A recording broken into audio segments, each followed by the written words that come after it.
Hello అండి, welcome to Aruna's all in one diaries. ఈరోజు మా ఇంట్లో కిచిడి చేసాము.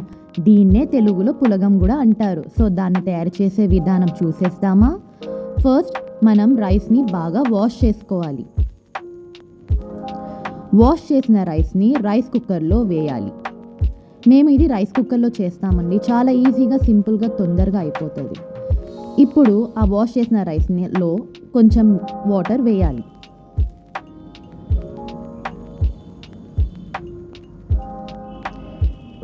ఇప్పుడు దాంట్లో కొద్దిగా పసుపు, ఉప్పు వేసుకోవాలి. ఇప్పుడు ఒక పాత్రలో ఆయిల్ వేసి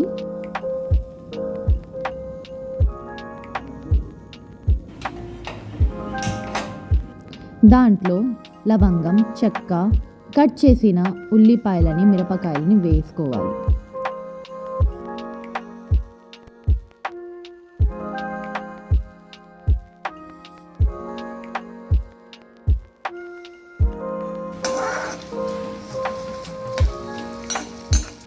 ఇప్పుడు దాంట్లో అల్లం వెల్లుల్లి పేస్ట్ వేసుకోవాలి. ఇప్పుడు పెసరబ్యాళ్ళను వేసుకోవాలి. సో ఆ మిక్చర్ని మనం ముందుగా రైస్ని పెట్టిన రైస్ కుక్కర్లో వేసి బాగా ఒకసారి మిక్స్ చేసుకోవాలి.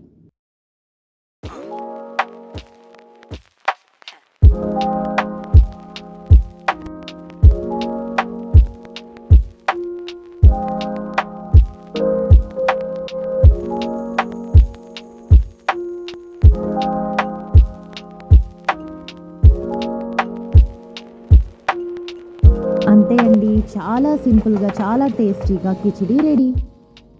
Thank you.